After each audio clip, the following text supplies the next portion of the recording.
안녕하세요. 12교구 김상래 목사입니다. 제가 성경 한 구절 읽어 드리도록 하겠습니다. 혹 내가 하늘을 닫고 비를 내리지 아니하거나 혹 메뚜기들에게 토산을 먹게 하거나 혹 전염병이 내 백성 가운데 유행하게 할 때에 내 이름으로 일컫는 내 백성이 그들의 악한 길에서 떠나 스스로 낮추고 기도하여 내 얼굴을 찾으면 내가 하늘에서 듣고 그들의 죄를 사하고 그들의 땅을 고칠지라. 역대하 7장 13절에서 14절 말씀입니다. 여러분, 우리 조국 대한민국이 지금 코로나 바이러스로 인해서 홍역을 치르고 있는데요. 우리가 집에서 TV와 언론과 대중매체를 통해서 접하는 언론의 창끝이 어디를 향하고 있는지 혹시 잘 보고 계신 분이 있으신지 모르겠습니다. 이 국민들이 이 두려움과 이 원망과 이 답답함에 이것들을 쏟아낼 이 대상을 향해서 언론은 누구를 지칭하고 있습니까? 바이러스의 진원지였던 중국, 그리고 대처를 하지 못한 우리 정부, 그리고 또 이단 신천지를 향해서 그 분노와 그 원망의 화살을 쏟아내고 있습니다. 그러나 여러분, 혹시 여러분 감지하셨습니까? 이 언론과 모든 국민적인 분노의 창끝이 결국에는 조금씩 이 교회를 향하고 있다라고 하는 사실을 감지하셨는지 모르겠습니다. 여러분, 이 복잡하고 이 어려운 시국에 교회가 모인다라고 소문만 나고 어느 교회가 예배를 그대로 지킨다고 말하면 어떤 일이 있습니까?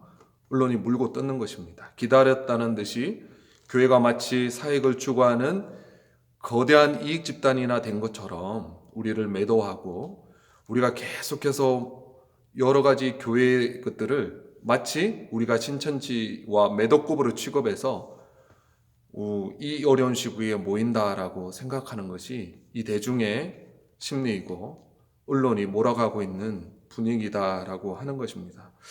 여러분, 이와 같은 시기에 우리 믿는 그리스도인들이 취해야 될 태도가 어떤 태도를 취해야만 하겠습니까?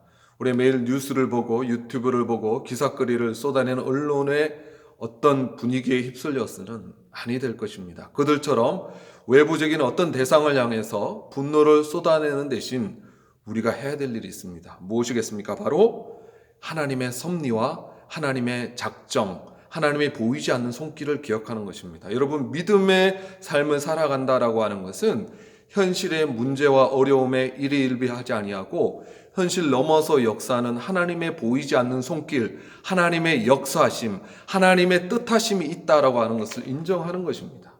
이 바이러스 때문에 고통당하는 우리 현실 때문에 아파하고 분노하기에 앞서서 우리가 뭘 바라봐야 되겠습니까?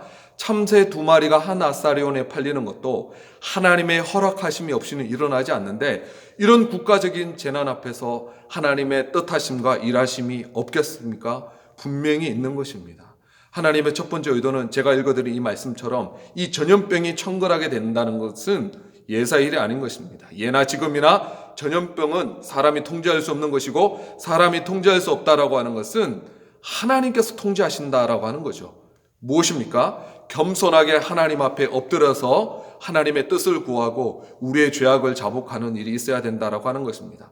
많은 사람들이 다른 사람을 향해 손가락질하고 분노의 화살을 쏘아대지만 우리는 어떠해야 되겠습니까? 느헤미야가 예루살렘 성벽이 무너졌다는 소식을 듣고 이스라엘 모든 백성들을 탓하지 아니하고 마치 자기의 죄로 말미암아 이스라엘 성벽이 무너진 것처럼 그 앞에서 털썩 주저앉아서 겸손히 죄를 뿌리고 옷을 찢고 기도했던 것처럼 이 나라의 국가적인 재난 앞에서 주여 나의 죄 때문에 이런 일이 일어났습니다. 내가 기도하지 아니했고 내가 주님 앞에 불순종했고 나의 이 죄악 때문에 이런 일이 일어나고 있습니다. 이 나라의 민족을 불쌍히 여겨주시고 이 교회를 긍휼히 여겨주십시오라고 겸손히 엎드려 기도하는 그 한 사람을 찾고 계시다라고 하는 것입니다.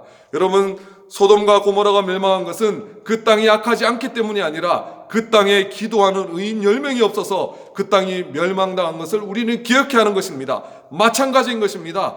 이 땅에 겸손히 엎드려 기도하는 의인 10명이 있으면 하나님께서 그 기도하는 사람을 보시고 이 땅 대한민국을 불쌍히 여겨 주실 줄 믿습니다.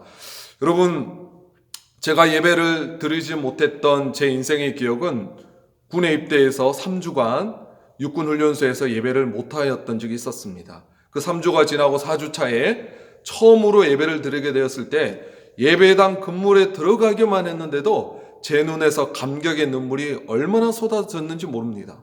우리가 그동안 예배의 자유를 마음껏 누리면서 매너리즘에 빠져서 형식주의에 빠져서 예배의 소중함을 깨닫지 못하였다면 예배에 대한 간절한 소망함을 회복하는 귀한 은혜가 있었으면 좋겠습니다. 특별히 우리가 가정재단을 회복하는 은혜가 있었으면 좋겠습니다. 무너졌던 우리 가정예배, 기도의 재단을 우리 삶의 현장 속에서 회복했으면 좋겠습니다.